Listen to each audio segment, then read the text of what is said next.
Hi, and welcome to Coaching Voices Podcast. I'm Pravin Sharma, an executive and leadership coach and consultant with over 2 decades of experience in the industry. I truly believe in the transformative power of coaching and the profound impact it can have on people's lives.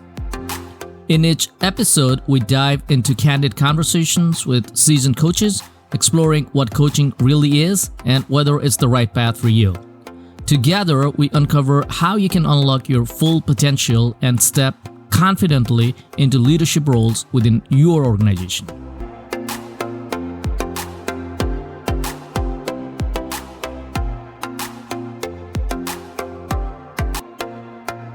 Welcome to today's episode. We are honored to have Dr. Marcia Reynolds join us, a world-renowned expert in transformational coaching and leadership. Dr. Reynolds has spent her career helping leaders turn challenging conversation into opportunities for growth, connection, and meaningful change. With experience working in 43 countries and coaching teams from leading organizations like Duke Clinical Research, Medtronic, American Express, and Harvard Kennedy School, Marcia is a true pioneer in fostering powerful, results-driven communication.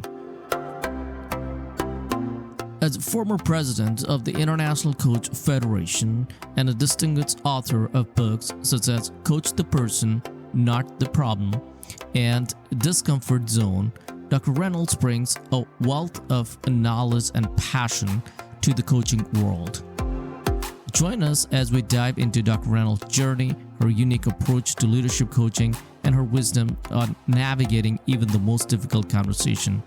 Without further ado, please welcome Dr. Marcia Reynolds to our show. Hi, Marcia. This is Pravin. How are you? Good. Thank you for inviting me here. Thanks for coming to our show. I really appreciate it. Let's start off by talking about your journey. My journey actually started, of course, long before I found coaching.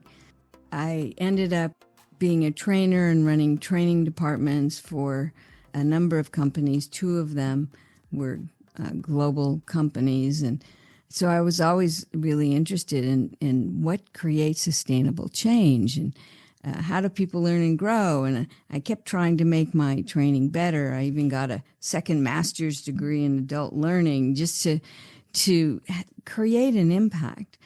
But yet retention of learning, even when people love the class and you do interactive things, they still, when they would go out and to change their behavior, as soon as it felt awkward, they'd go back to who they were and what they did before. So it was actually the last day of my last job. I had resigned and I thought I was going to create a training business, leadership training, this article on coaching. And I'm like, well, this is interesting. So, I immediately started researching it and I watched a demo and I said, there's something different here. So that just sent me down the path. And I signed up for a coaching school right away. It was the end of 1995. I got very involved with the school, with starting the ICF, and it inspired me to even get my doctoral degree to really discover what's the difference in the brain from teaching, telling, and coaching. And I still research that, but it is different because coaching really sparks creative insights, which leads to sustainable change. So all those years of looking for it, I finally found it with coaching. And that's why I'm so passionate about it and always trying to find, how do we do it better? And then I share what I learn. So that's my journey. Thank you for sharing that journey with us. Mm-hmm. There is always some kind of distinctive definition of coaching versus consulting versus mentoring. Mm-hmm. And what I've seen is sometimes people blend this together as one, and they're not, obviously. What are the distinct realities between all these three? Well, there's 2 pieces to defining the difference with coaching advising and therapy. It has to do, one, with what it is we're actually doing with the person, but even the more important thing is the relationship. So in coaching, I always say, I am just your thinking partner. I will, share with you what I hear you saying. I will summarize it so you can hear yourself think. I will ask you questions so you will question your own thinking. And through this process, it sparks a creative way of seeing your world and yourself differently. That means I'm your partner, and that's in the ICF definition even, is that it's a partnership. That's the key word. I am not the person who knows everything. I am not the person who's here to fix you. I'm just here as your partner. So it's an equal power dynamic. Instead of you depending on me to tell you what to do, which may or may not work because I have not lived your experience, so I don't really know. And it's different. When you tell people what to do, you're only dealing with their cognitive brain. And, when we go to sleep at night, the brain throws out at least 80% of what we heard, what we read during the day, and only retains things that have had an emotional impact on you. So if I tell you to do something, you're likely to forget it, or you're only going to remember bits and pieces, so you're going to change it. But that doesn't even mean you're going to change your behavior, because information alone doesn't change behavior. And we know this because, how many people and how many of your listeners know they should be doing something. They know why, but they're still not doing it. Whereas coaching, when I discover, oh, I see this differently. And yes, of course I would behave differently. I need to really become someone different. That changes their brain. It rewires, it reconnects. So the change that they make is far more sustainable. So again, the skills we use then create that, but the relationship that the person feels safe and will explore with us in a different way and don't depend on us. That's the difference, and why I believe coaching is the most powerful learning technology we have. Yeah, most definitely. Now, coaches are trained to ask powerful questions. But in the fast-paced environment, where the high-stakes business environments, the leaders, they're looking for answers.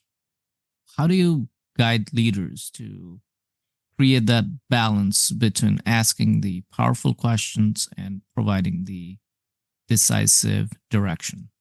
Well, the first thing I do is I ask the leader, how would you define leadership?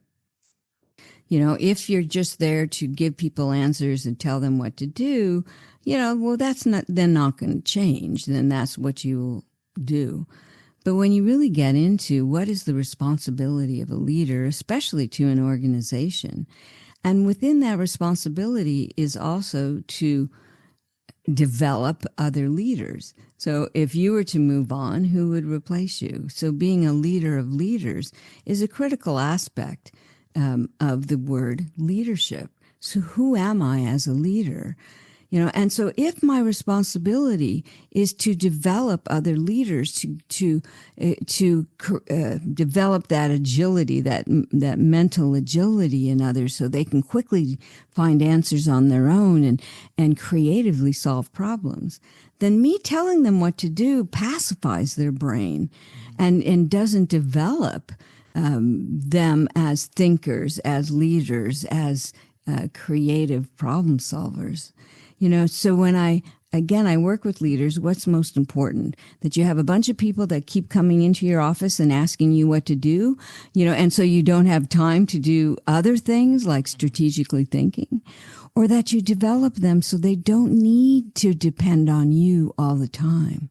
And if you were to spend a little bit of time up front, how much time would you save once they were more independent thinkers on their own?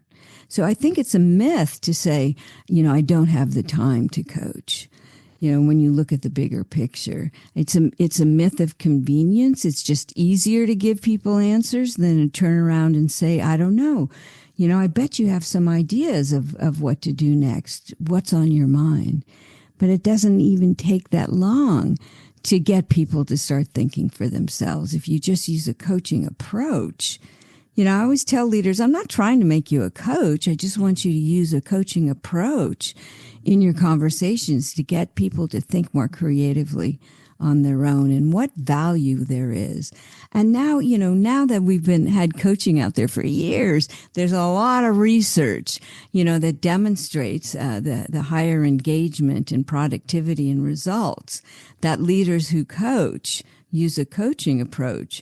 That's what they get by taking the time to learn how to do that and to be with people that way. So not just who are you as a leader, but what is it you're trying to accomplish? When we look at that, we see the value of coaching. Thank you for that insight, Dr. Reynolds. This is about the leadership coaching that we focus on. And there is, I was reading an article about the growing criticism out there of the leadership coaching, as it feels like it's a luxury to those leaders who are there to benefit only themselves, or they're in power. They get paid to go and get the coaching. How do you respond to the concern that this coaching primarily serves the elite group of people instead of creating a systemic change for the broader organizational impact? Usually that's a budget concern.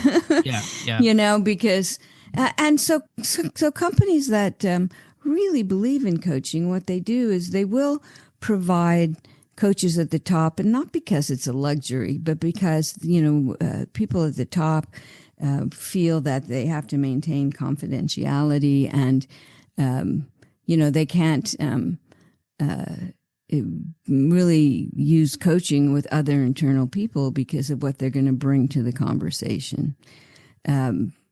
So they're often given external coaches because that really fits their needs better and their own growth. But companies that are really committed, what they do then is they train an internal pool of coaches. And frankly, when people start seeing the results, leaders want to be a part of that internal group and, part-time coach, on a broader basis for the company. And so when you have an internal pool of coaches, then the next level down, you've got still trained coaches that can work with the leaders to see things differently, to solve their problems in new ways. And most of those companies have some kind of platform where sometimes all employees can go on the platform and request a coach. But that means they also have to educate the entire company on what is coaching and what's the value. But that's what creates a coaching culture. If you want a coaching culture, then it's not just external people who are coaching. You teach leaders a coaching approach. You train an internal pool of coaches and have a platform for people to get a coach on a confidential basis. And again, the ICF has been recognizing companies who do this for years and years and publish the results. And the results are incredible. In order to win what was called the PRISM Award, and now it's the Impact Award, you have to have your measurements for at least 3 years. That where's the baseline measurement of when we started coaching, and then every year as we integrate coaching into this culture, what's the difference? And every company that dedicates the money to do that and the time has gotten an ROI far greater than they even expected. So it's that short-term thinking that, we can't put the money into this and the time, that they're not really looking at the more powerful results, that it's really worth it. So I teach coaching cultures and have been working with companies to do this. And I'm so proud of these companies of of what they've done. And like there's one I'm working with now in Vietnam that they've actually then gone out into the community and they have coaching fairs, and they their coaches like help other companies to create coaching cultures, because they want to be recognized by the world, that it's not just their company, but their whole country that has embraced coaching. And I just think it's awesome that they're doing that. I'll come back to that particular initiative that people have taken in Vietnam in a bit. Let me ask you one more thing about the leadership. This coaching, the whole engagement, we do like 6 months engagement, 3 months engagement, 9 months engagement. It takes its own time for that transformation to happen, right? At the same time, like, when we're doing this coaching and all, we make a coach ready, I would say, so that, but at the same time, there is when there is a crisis, the leaders are expected to display the clarity and the decisiveness, right? But the coaching, the transformational coaching takes time and a reflection on it, right? What you have learned, how you're going to observe, how you're going to utilize that. How do you coach leaders to be transformational in the immediate crisis when there is very, very less room for the deep reflection in there? Well, I think that's a different scenario. If there's a fire, you don't stop and say, what do you think? Yeah. You direct people to the doors to leave. So, you're saying, when is coaching appropriate? And if it's an immediate crisis right in front of you, then no, there isn't time to sit around and talk about what should we do. If it's a bigger thing like the pandemic, or an economic slide, then there may be some immediate things that must be done.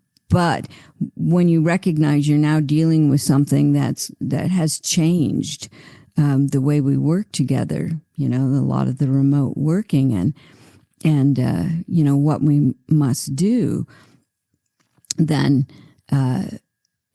coaching steps in. It's like, okay, so we now have to look at being different with each other, and how we conduct our business is different. So then it's really important to gather people around and do team coaching. Like, okay, here's the situation we're facing. How do you see the problem? And then get into, so what is it that we have to first work on and coach them through it.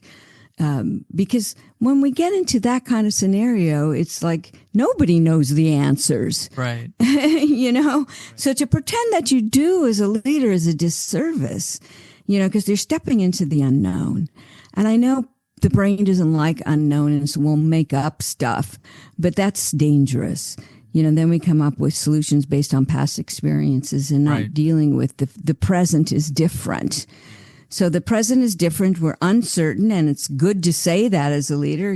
We're in uncharted territory. Right. So can we solve this together? And let me just say that Vietnamese company is a retail company, and they started this right before the pandemic, and yet they were able to thrive throughout the pandemic because of the coaching culture. And we're here, even in the U.S., we had so many companies closing down, where they actually increased their productivity and results through that dark time.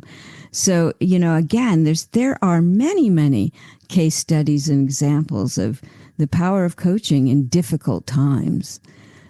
So I think, again, it's a myth. It's an old belief that, okay, we'll get back to that coaching when we have the time. It's like, no, now's the time, especially when things are difficult, to get people to think more broadly for themselves. In the same line is the impact that you see in Vietnam versus in US.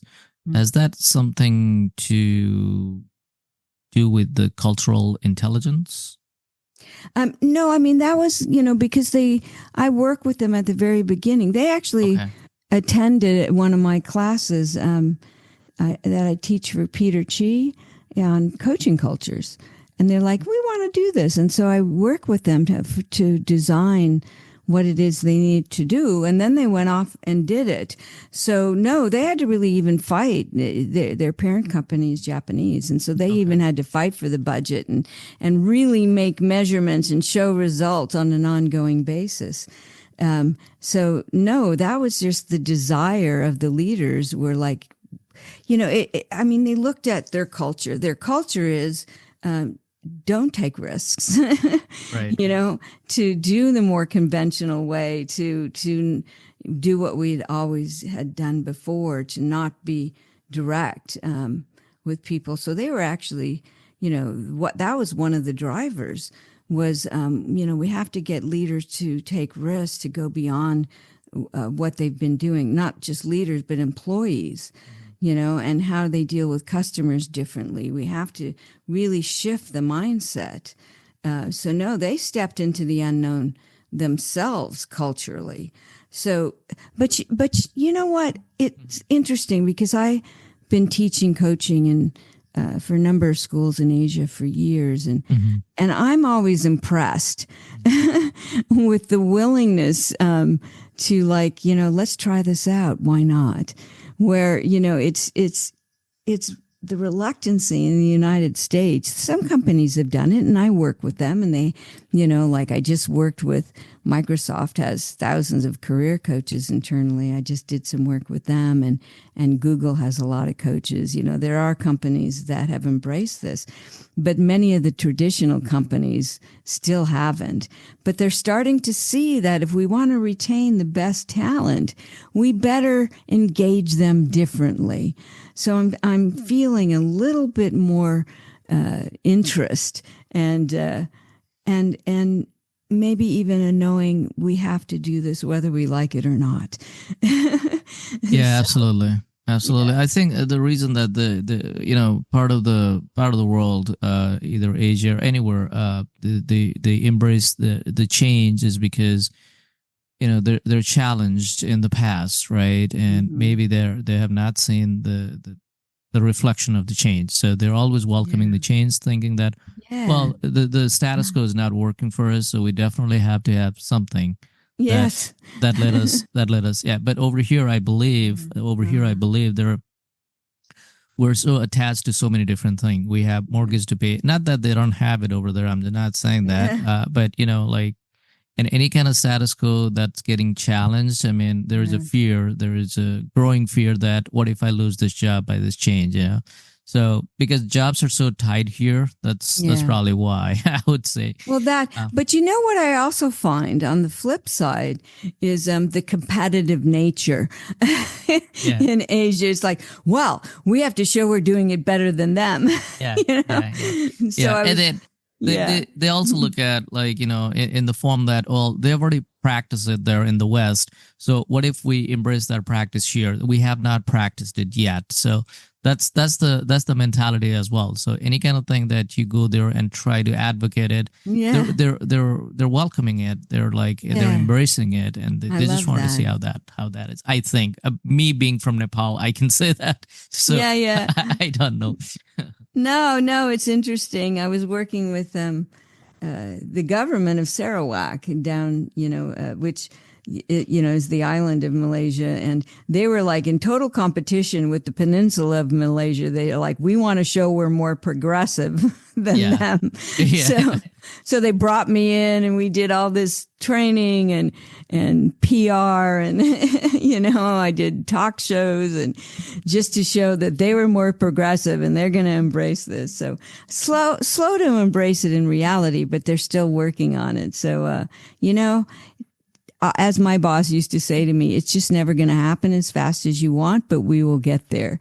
It's a start. That's how I look at it. Everything. You're talking about going to the coaching school back in 1995. That was the start. And think about it. If you did not start, then I don't think you will come this far. You know what I mean? Right, So, right. Well, I've always been a jump off the cliff first before I look down. So, it's like, well, this sounds like a good thing. I think I'll go do it. But that's been a part of my success. It's like, so my second master's was in adult learning and instructional design. So, one of the things that happened after I first was becoming a coach was Daniel Goleman came out with his book, Emotional Intelligence. And I'm like, okay, this sounds like a good thing. So I designed a training, and, the U.S. government, when they went to teach it in their leadership in 1998, they called me. They said, the only people we can find who teach this are you and Daniel Goleman, and he costs too much. So because I was out there first, I got a huge contract with them. I've taught it in many countries. I was the first, so, why not? If you think it's a good thing, step out there, and create your visibility before everybody else is doing it. Yeah. Yeah, and then also, you penned some book as well, right? The Discomfort Zone, Coach the Person of the Problem. Yeah. The Outsmart Your Brain. Yeah, it's a good thing I like to write. Yeah. Emotional intelligence when we're talking about it there. Dr. Reynolds, let me switch gear a little bit here. That so part of the focus of this podcast is to gain some insight from seasoned coach like yourself to help those people who wanted to come to the coaching industry, but they do not have too much knowledge, or they heard it somewhere that coaching industry is there. I want to become a coach. And then whether or not the traits that needs to be for somebody to become a coach, whether or not they realize that or no. So, instead of coming to kind of like coaching school, spending like, $5,000-$10,000, whatever, how much it charges, without knowing everything about it, could you tell us a little bit about what are the possibilities that you can think in a single individual, whether or not this coaching is the right career for them or no?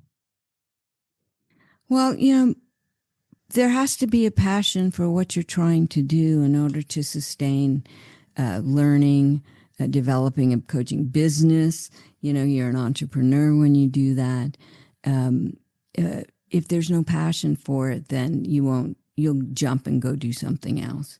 So, are you really invested in uplifting consciousness in the world, of helping people to see possibilities in the way they don't now, and connect with people in a more authentic way? There must be that drive, not like, oh, coaching's a good thing, I think I can go do it and make some money at it. That's not going to sustain you. So what is it that's bringing you to consider coaching that will help you to, sustain the ups and downs of building a business? It'll take a few years before you really, realize a decent profit, as in any service, whether you're a public speaker or even a consultant. It will take time. So if you go in thinking, oh, I can just say I'm a coach and make a bunch of money, that's not going to work. So I'm always working with coaches asking, so, why are you here? What is your purpose? And you must use that every time you're starting to question, why did I choose this? To remind yourself why you chose it. What's the path? So as you heard, I was always wanting to create sustainable change. I was been passionate about it for 40 years, and I love it with coaching to see the light in their eyes when they realize something they couldn't see before. And it keeps me going. So that's the first question. What is your purpose? What is your mission? And that will sustain you through the coaching process, because you're going to have to go to a coaching school and get certified. Otherwise, you can't compete. When people say, do I need to get certified? I say, okay, you're going to have to compete with me. And I got credentials, so who are they going to hire? So it's the investment you must make in yourself. And I don't care what you did in the corporate world. You still have to distinguish yourself as a coach. Yeah. Yeah, I always suggest people to see that personal growth in you first before you go in the field and try to transform people's life, right? Unless Yeah. you have that personal growth, I mean, there's absolutely no way. And you said it very well that you're competing against me, so how why people would hire you instead of me is because I bring tons of experience. Right. Yeah, that's very good. Right. The And that's it. I've market by visibility. I Mhm. don't do advertising or expect. I mean, people do consulting firms or might offer me some business, but that was only you only get offered business by other people once you're already successful. To think, oh, I'll go to work for this consulting firm or this online coaching thing. Um, well, the online stuff is not going to pay you much, and the other firms that contract with companies will only look at you once you've created the visibility and have the credentials. Yeah, it's like a vehicle struggling to start. Once Mm-hmm. it gets started, the ride is pretty smooth there. It'll go. So I think that's what Yeah. normally is. I don't know if it's smooth, but Well, it's I don't much know. You're gonna easier. get it But you're smoother now, moving. but You're yeah. moving. And you can go Initially, uphill. Yeah. yeah, initially when you started, I mean, there's you feel Yeah. a little bump in there for sure, Sure. It's and tough. then and then And you once you keep, question yourself. yeah, And yeah. and and coaches, the greatest question, the most common question that coaches ask themselves is, "Am I really providing value if I don't give them suggestions?" you Yeah, know? so that was another thing too that, Yeah. a lot of people are looking for suggestions. A lot of people are looking for solutions. Mhm. And when they realize that the coach is not, because, they think about the tennis coach or the football coach and all those. Mhm. So when they realize that the value is not there, meaning like they're not providing me what I wanted, Mhm. then that's where that's where the disconnect is, Mhm. that I'm not looking for that level of coach. I'm looking so that's why I was asking you in the beginning Mhm. about the distinction between the mentorship, coaching, Yeah. consulting, therapy, and all those other aspects of it, right? Because Mhm. people are trying to blend everything together, and that's the education people already have. That when I hire a coach, whether or not I'm hiring a mentor or like therapist or Mhm. and you know this as well when we are in the coaching, like at certain time we realize that, oh, this person is looking for a consulting or a therapy, so yeah. So that's there. And then, oh, the other thing that I really wanted to ask you is like, well, how could people build their client base, right? So Mhm. I know that there are some consulting house that can, help you in getting to the potential clients. Like BetterUp is another one, Adsra is another one. There are others as well. So, but instead of that, I mean, even like getting into that field, it takes time, it takes credential, it takes effort, and all those kind of things. So, but initially, when people are building their coaching career, Mhm. how do you suggest what they should do in order to find the clients? Well, those online groups like BetterUp, what they provide is, as you're, getting trained as a coach, you need to have a lot of coaching hours to get certified. So you get your coaching hours, because you've got to find clients to get the hours to get the certification, and you get to practice. And how you become a good coach is to practice, But beyond that. First off, you got to have identify your ideal clients. What's your niche? So are you going to be a leadership coach? What's your background? If you've never worked in a company, I wouldn't go that path, because they're going to look at your past experience, as well as your current, what you're doing to be a coach. So if you were just ran a jewelry business and now you want to be a leadership coach, that may not be the best thing, but maybe you can be a coach for small businesses and entrepreneurs. So what expertise from your past can you put on your bio that people would think you're a credible source, and then you add the coaching skills to that. So that's important. But I've always said, again, it's the visibility. You know, start a blog, even though nobody's there, but then you can take the posts, put them on LinkedIn, you know, and wherever else, whatever social media you're using.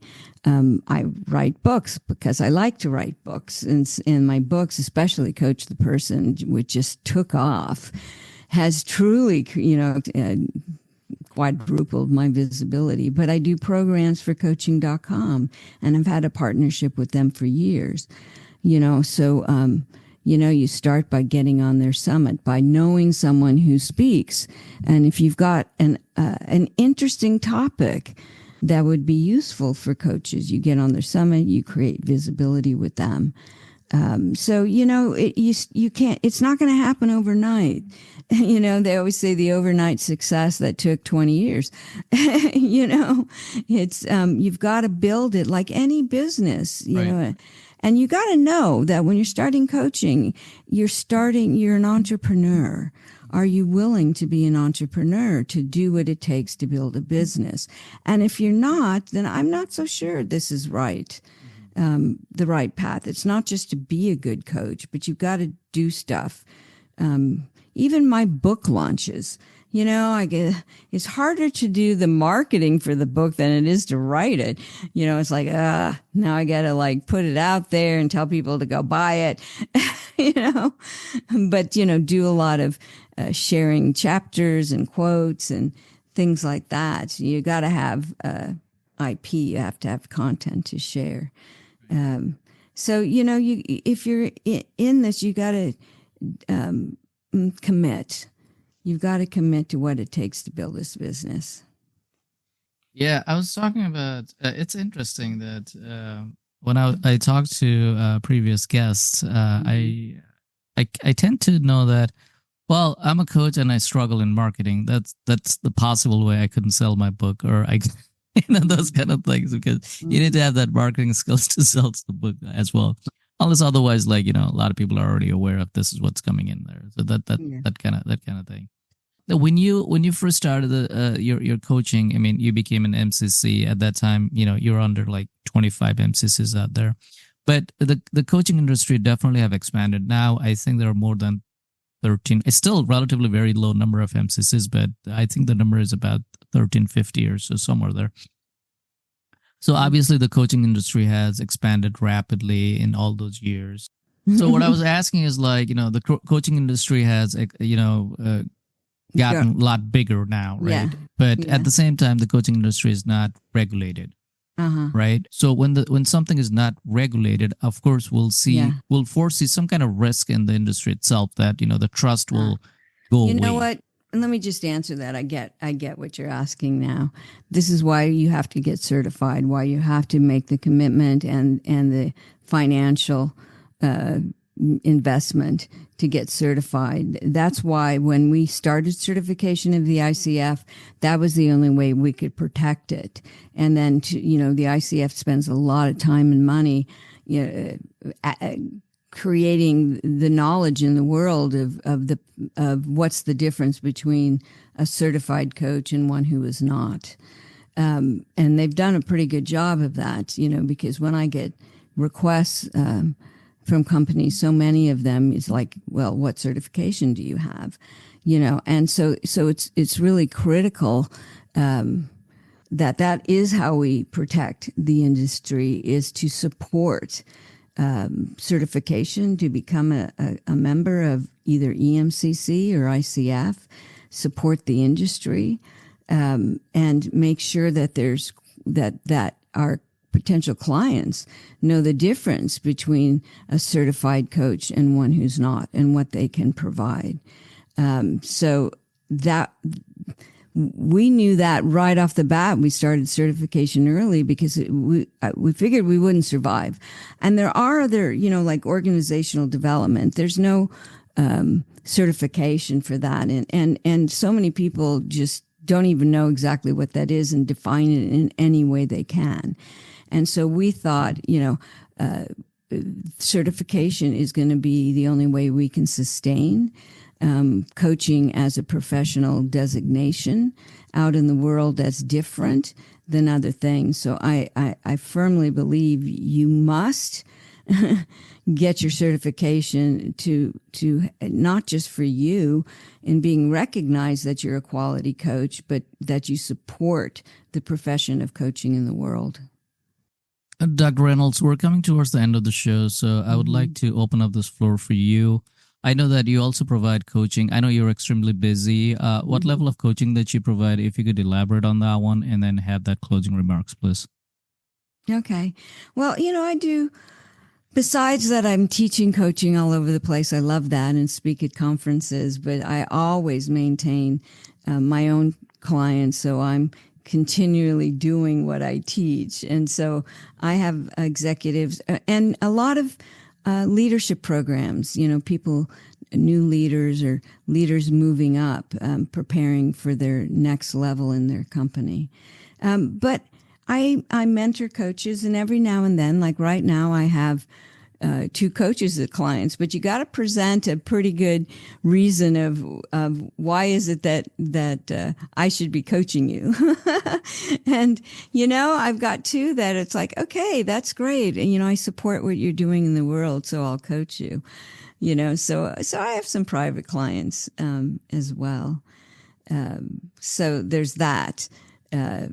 But again, most of the people find me these days, either, through the books or on LinkedIn, and or they saw me speak at a conference.